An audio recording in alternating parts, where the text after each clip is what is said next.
the next 2 weeks, countrywide, we are calling for a mass demonstration. And also, I'm calling teachers who are there, who are not aware. They don't know let them look for their country. We have got a spokesperson. I'm out. Even if I'm going to pay the consequence. I'm ready because I see my colleagues the way they are. Yeah, there's those people who can not speak. They cannot tell theirs. They just keep on crying. Even others are committing suicide. So it's very, very bad if a teacher is committing a suicide because of the miserable life he's doing. But he's a person who is a professor. So teachers have demands, and today we have a P1 teacher over here mwenye bado akona maneno ambayo angependelea kama government ingekubali kuangalia deep into, ingekuwa sawa na yeye. Karibu sana. Thank you. Okay, my name is Eric. Eric is born in Homa Bay, but for now I am here in Nairobi.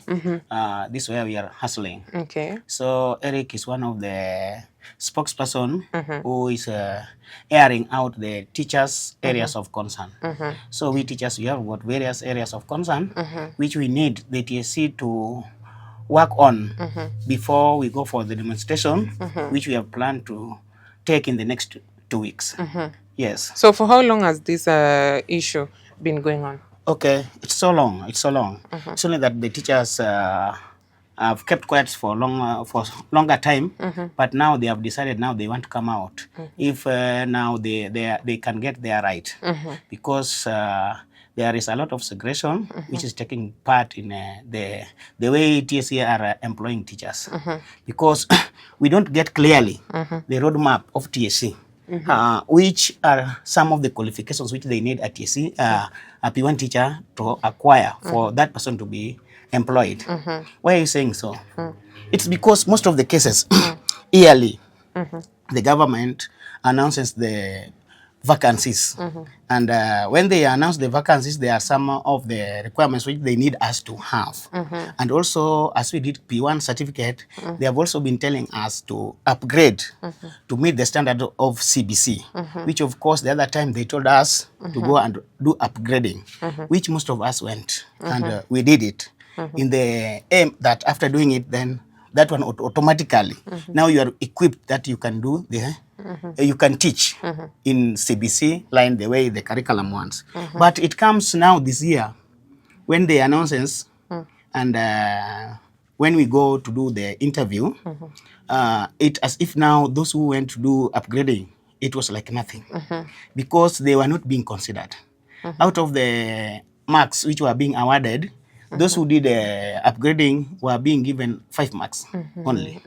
Now they were coming up to say that now it was majorly now they wanted those who had done the intern.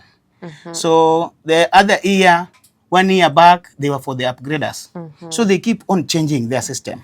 So that's the reason why you see us, we as P1 teachers, we want the government to come up with a roadmap, let's say a 5-year plan, in that when you're having the certificate of P1, for you to meet the requirement to be given opportunity. If it's a matter of going class, you need to go back to class for you to meet the requirement. But they keep on changing. That's our worry. As per now, they tell us to go and look for degree certificates, diplomas, and now we are worried. If you go and look for degree letter, the certificates, degree, and you go and do that. And when they will now be taking teachers, will they consider that? You might be surprised now they tell you that they are looking age. But age is just a number. So for me, it's okay. We understand your concerns. Yes. And I feel like maybe on the other side, you guys need to just try and pull up your socks and get the necessities, like the certificates that they want. But in the meantime, I don't know what you feel like the government should do for you guys to be okay. Okay, let me tell you. Thank you, madam. Let me tell you something concerning this. When you are talking about age is a number. Even when you're going to school, learning does not have a certain age limit. Okay, it's true. Okay, for now, age. Okay, we are talking about age. We are saying that age is numbers. Yes, that's true. But because education or learning doesn't have an age limit. Okay, it's true, but it depends. As P1 teachers, now when somebody is telling you to go back to class and look for those degrees like for 3 years or diploma for 2 years, we have got responsibilities. Yeah. That's where we find it's very, very difficult, because you also pay school fees. We also have to provide the basic needs in the family. Yet you never get the stable job, because when you are working in private schools, they don't pay as well. Yeah, we believe that it's a matter of instead of just being at home, let you go and do it. Maybe even if you're being given 5,000, you have got hope that one day, one time, the government will give you opportunity. Now the government is not giving us now, and now they are coming abruptly at the age when somebody is at 40s. Now they're telling you we can only give you job when you've gone back to school. But leave alone that. When you're dealing with this age, imagine when they were giving marks, those who are attaining good marks are the ones who are having 43 years and above. 43 years and above. And those who are having 43 and below, they were being grouped in same category. It's a matter of 5 marks. Flat rate. Now imagine somebody is having 24 years and somebody is having 42 marks, 42 years, having the same age. Is that fair, really? It's not fair. So this is the reason why you see, we coming out, we want to be vocal. We want to tell the government, and also we want to tell the TSC. You know, government, we are on government because governments are the ones who are giving out money. After giving out money, they are the ones who should have the logistics on how they have to come and supervise this money they are giving out. How is it being used? But here comes a case whereby we don't know who is playing with us, because most of the time the government is announcing they have put billions of money and they are going to employ teachers, and we are just stagnant. There is stagnation, no movement at all. So we are just worried.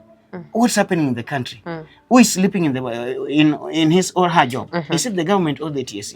So this is the reason why you see we teachers now, the trained P1 teachers, we are out here because we are suffering a lot. Me as a spokesperson, I'm out. Even if I'm going to pay the consequence, I'm ready, because I see my colleagues the way they are.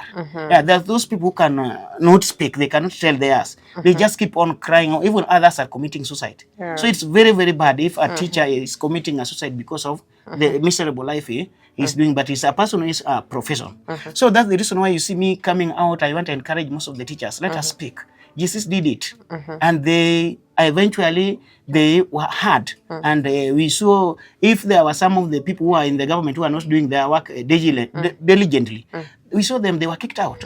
So Jesus, also JSS teachers, after them doing internship, the government doesn't want to pay them. You know, a JSS teacher graduate being paid 17,000. What is that? They came out and they spoke. At the long run, in the long run, they won the race. So with us also, that's the trend in this country. If we just keep on, keeping quiet on whatever which is happening to us, then nobody will bother us. Remember, you know, are you aware that we're also having MPs? Our legislatures, whom are represent us in the parliament, you know, they are not helping us. In fact, with them, they are now the worst people. They are very, very corrupt. Last year, here the CS, and there's a certain MP here, Osoro. They were seen lively in the burial, dispatching the letters, employment letters, in a funeral. Remember, this is a professional course, whereby there must be rules, there must be a protocol to be followed for one to be given a job. They were just dishing it out. And in most cases, nowadays, where we are out also, if the MPs are now having upper hands in this process of employing teachers, and these MPs are politicians, do you think there will be equity in the giving place of giving job? They won't, because they will be giving the opportunity to their loyalties. Those who are having, those who are vocal in the society. If your parent, you come from a bigger parent, with votes automatically you get, but if you're coming from minority, you won't. Okay, and so let me finish. Because of time, let us continue like this.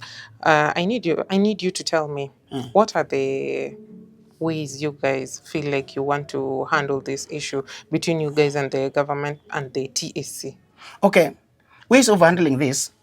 There are various platforms whereby we can communicate our issues. First of all, we have got the X space, the Twitter, Facebook. They have got areas where we air our views, but we don't see action. We don't see action, and we don't see any changes. So what are your plans? So the plans which we have now is just go to the street, because if street now can help us. Then they can see that this issue is very, very serious. Now let us come and sit with the unemployed teachers to hear their cry. That's the reason why we are saying in the next 2 weeks, countrywide, we are calling for a mass demonstration, and also I'm calling teachers who are there who are not aware. They don't know the. Let them look for their county. We have got representative in each and every county. We have got our leaders. Let them ask who are their leaders, for them also to join the team, for us to work as a team together. And also, and also I'm requesting even our classmates. You know, we had got former classmates. They are now employed, and we don't know why they have been employed, yet with us we've not been employed, because with us also you are having the same certificate. And the criteria which government now was doing what we call segregation, that this certificate is good, this one is not good, now let me take this one I leave. We don't understand. So we are calling upon them. They are in the government. You come and join us. If it's a matter of empowering us, empower us, even a cent, even one bob, give us for us to motivate the logistic ways of doing this demonstration. Just come in. Our friends who are not even teaching, those who have given up, please just come in, and help us join the team, such that we can reach where we want to reach. Okay. So take your time and address your fellow TAC, the P1 teachers, and the your head of TAC. My fellow teachers, it's still the same. We've started this movement, and this movement is not for me as the spokesman and also the few leaders who have agreed. It's for all of us, the teachers. So I do request you, wherever you are, come out, speak out, come and join with us, because we say unity is strength. And when we are divided, we can't achieve whatever we want. If you come together, you bring your idea, your logistic way, you want us to do it, then automatically the government is going to hear us. So I do request you, tell a friend to tell a friend that there is a movement which has been started with the unemployed teachers, because with us we've just left in I don't know, in the sea, in the middle sea of River Limpopo, whereby nobody is talking about teachers. The trained teachers who have been employed in the government, they have got the nuts solving their issues. Even the JSS teachers, they are having the coupé. So with us, nobody is bothering us. So if you just keep seated there, that in that warm seat where you are, and you don't say the truth, the challenges you are going against, then automatically just die that miserable life. So thank you very much. You're welcome. So to the teachers, unity is power, and remember to keep it locked at Kenya Digital News, your #1 YouTube channel. My name is Salita Tieno. Keep it locked. Okay.